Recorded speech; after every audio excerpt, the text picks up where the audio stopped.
Assalamualaikum warahmatullahi wabarakatuh. Sahabat Hikmah, tanaman talas dikenal sebagai salah satu jenis tanaman yang bisa diolah menjadi beragam makanan favorit, seperti keripik talas misalnya. Jajanan yang juga sumber rezeki bagi Umi Nani, warga Kampung Babakan, Desa Warnajati, Sukabumi. Selama 6 tahun terakhir sejak suaminya meninggal dunia, Umi Nani sehari-hari mencari nafkah dengan berjualan keripik talas keliling dari kampung ke kampung. Keripik talas dagangannya itu dibuatnya sendiri. Kehilangan kepala keluarga membuat Umi Nani harus mandiri dan bekerja keras menggantikan peran sang suami. Kesusahan hidup ya emang susah, nenek sekarang mah udah seperti nggak ada abah. Susah hidup emang susah lah segala-galanya gitu. Apalagi kalau lagi sakit gitu. Di usianya yang sudah mencapai 70 tahun, Umi Nani masih harus menjajakan keripik talas berkilo-kilo jauhnya. Sungguh menguras fisik. Apalagi Umi memiliki penyakit radang sendi yang sering kambuh. Keripik talas buatannya itu dijual dengan harga yang cukup terjangkau, Rp2.000 per bungkus. Dari hasil berjualan setiap harinya, Umi mengumpulkan Rp80 sampai Rp100.000. Tapi tidak setiap hari Umi Nani bisa membawa pulang uang. Kadang keripik talasnya tidak laku sehingga harus dibawa pulang lagi karena sepi pembeli. Kalau nggak ada laku, kalau nggak ada anak-anak tuh susah. Iya jarang, kalau orang tua mah pernah hujan terus. Ya disimpan aja dulu, disimpan dulu, besoknya lah baru jual lagi. Meski kondisi tubuhnya sudah tidak muda, langkahnya yang tertatih-tatih pantang surut. Menyiratkan semangat Umi Nani untuk terus mencari nafkah walau harus memeras keringat. Sahabat, bekerja mencari nafkah merupakan kewajiban bagi umat muslim.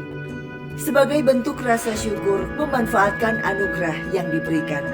Allah Subhanahu wa Ta'ala berfirman, "Dan katakanlah, bekerjalah kamu, maka Allah akan melihat pekerjaanmu.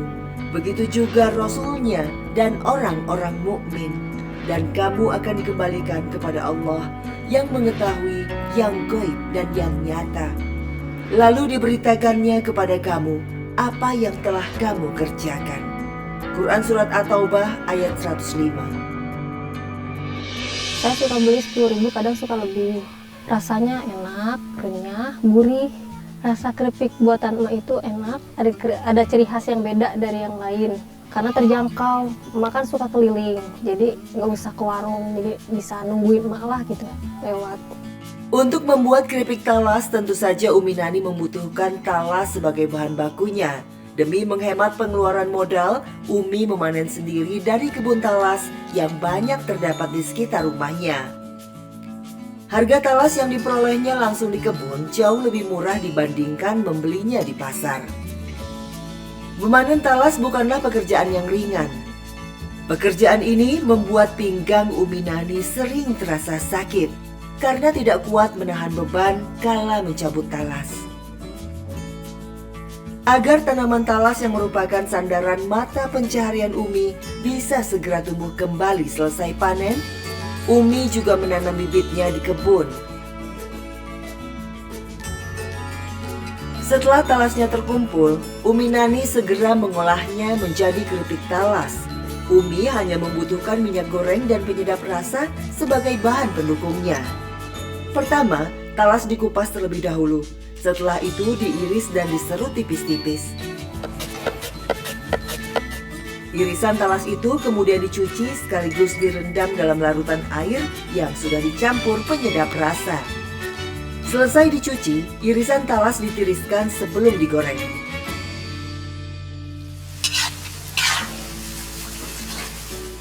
Proses terakhir, Umi tinggal mengemas keripik talas dalam plastik kecil-kecil. Dalam sehari, Umi bisa membuat 50 bungkus keripik talas yang siap dijual. Karena penghasilannya dari berjualan keripik talas tidak menentu, Umi Nani berusaha mengembangkan keahliannya membuat kerajinan tangan sebagai pekerjaan sampingan. Untuk membuat kisah, Umi harus mencari daun kelapa atau biasa dikenal dengan sebutan janur dengan menebang langsung di kebun. Berawal dari coba-coba membuat kisah atau anyaman daun kelapa untuk bungkus buah cempedak.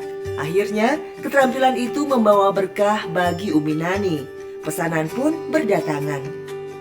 Kalau pohon kelapanya kan tinggi-tinggi, jadi suka nyuruh orang. Suka kalau ada yang upah, kalau enggak upahnya enggak jalan.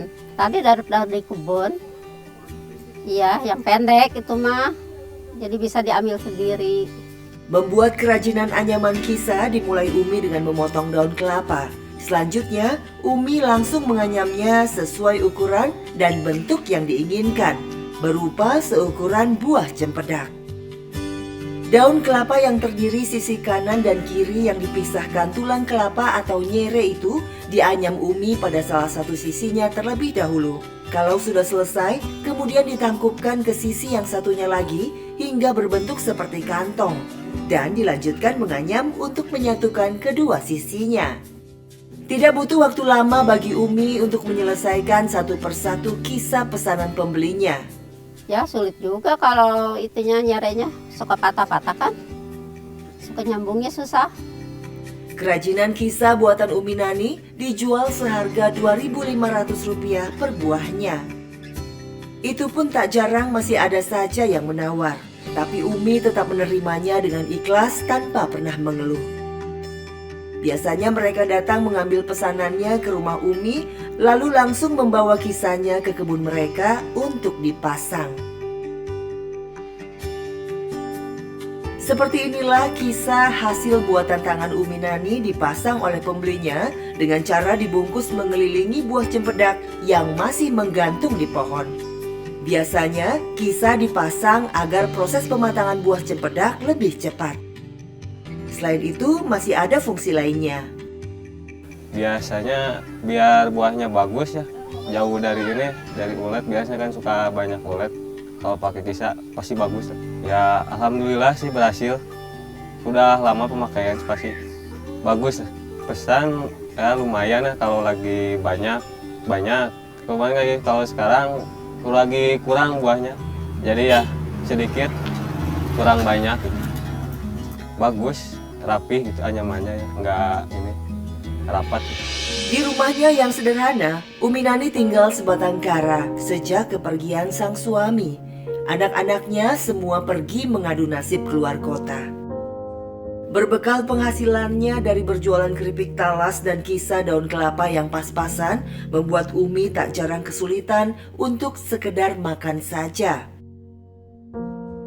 Kalau dagangan keripiknya tidak laku, Umi pun terpaksa makan nasi aron karena uangnya tidak cukup untuk membeli beras.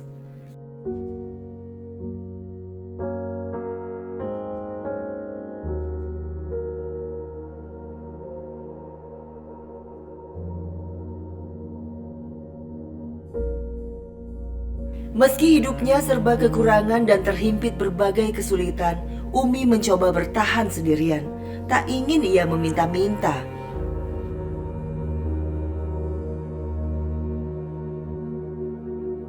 Makan hanya dengan lauk garam sudah biasa dilakoni hampir setiap hari.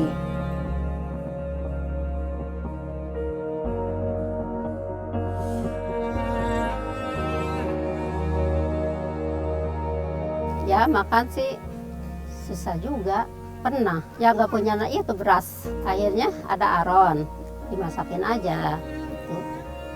Anak-anak sih nggak tahu, nenek aja yang tahu.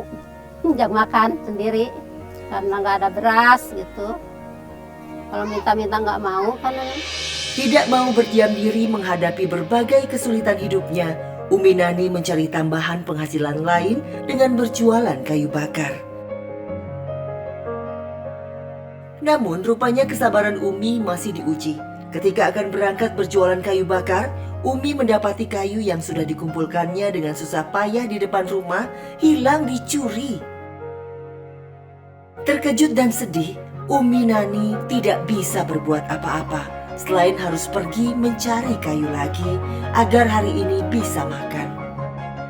Dengan lutut dan pinggang yang sering sakit akibat radang sendi, tidak menghalangi Umi Nani melakukan pekerjaan yang mengandalkan kekuatan fisik ini. Kaki yang sudah tidak lincah lagi dan tangan berkeriput yang mulai rapuh, sekuat tenaga digunakan untuk memilih pohon yang cocok dan menebang serta memotongnya seorang diri. Ya sulitnya mana jauh, mana licin, nebang lagi, nyari kayu sering jatuh, terpeleset. Iya, pinggang juga sakit, terpeleset, kaki juga suka susah bangun, tapi dipaksain aja. Potongan kayu-kayu itu kemudian diikat untuk dijual. Per ikat atau satu gendongan dihargai Rp10.000. Harga yang terbilang sangat murah. Namun, demi sesuap nasi yang belum tentu bisa dinikmati setiap hari, Umi Nani rela memanggul kayu-kayu itu tanpa mempedulikan lagi kaki atau lututnya yang sering sakit.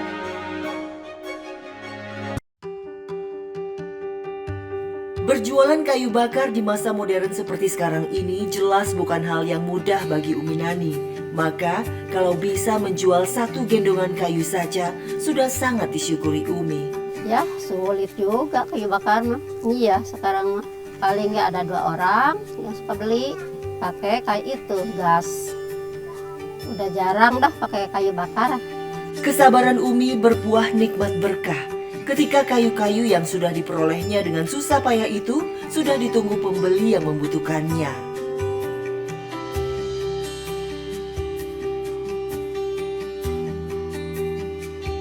Di tengah kesibukan Umi Nani mencari nafkah dari berjualan keripik talas, membuat kisah, dan mencari kayu bakar, Umi selalu menyempatkan diri untuk berbagi ilmu kepada warga di sekitar tempatnya tinggal. Di kampungnya, Umi Nani dikenal sangat aktif dalam berbagai kegiatan sosial dan keagamaan.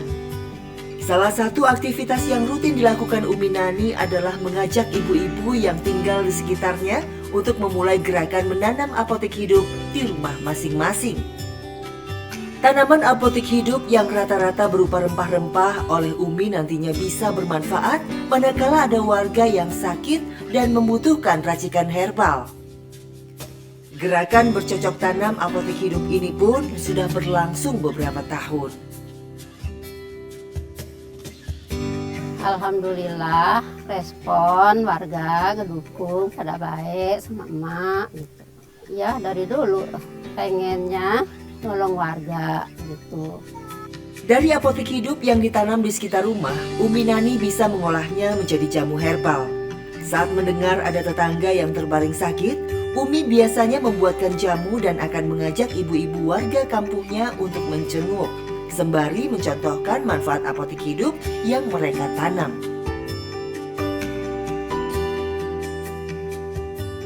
Selain apotek hidup, Umi Nani juga rutin mengumpulkan sedekah warga kampungnya yang digunakan sebagai sumbangan bagi warga yang sakit atau meninggal. Manfaat yang dirasakan sih kalau menurut saya ya alhamdulillah ya, jadi lebih sering bersosialisasi dengan warga, dengan tetangga juga. Pendapatnya ya sangat baik ya, alhamdulillah, seperti membantu tetangga juga gitu kan, seperti itu. Jadi ya menurut saya sih manfaatnya sangat bermanfaat bagi semuanya. Menggerakkan aktivitas sosial dan keagamaan seperti ini sudah dilakukan Umi Nani sejak suaminya masih hidup dan terus berlanjut hingga sekarang. Memelihara hubungan sosial yang baik juga membuat Umi yang sebatang kara dijaga oleh lingkungan sekitarnya. Oh ibu-ibu, ya suka dikumpulin, suka diminta gitu. Berapa aja sumbangannya. Ntar kalau yang ada sakit baru dikasih, baru bawa jamu gitu. Jamu buatan saya sendiri gitu, bikin itu. Ya alhamdulillah kalau nenek sakit pada jenguk. Kalau ada apa-apa kita suka nolong. Sabda Rasulullah SAW, barang siapa beriman kepada Allah dan hari akhir, maka hendaklah ia berkata yang baik atau diam. Barang siapa beriman kepada Allah dan hari akhir, maka hendaklah ia memuliakan tetangganya. Dan barang siapa yang beriman kepada Allah dan hari akhir, maka hendaklah ia memuliakan tamunya. Hadis riwayat Al-Bukhari dan Muslim. Suatu hari, baginda Rasulullah SAW didatangi oleh sekelompok fakir dari kaum muhajirin. Wahai Rasulullah, orang-orang kaya telah memborong pahala. Mereka sholat sebagaimana kami sholat dan juga berpuasa seperti kami berpuasa. Namun mereka mampu bersedekah dengan kelebihan hartanya.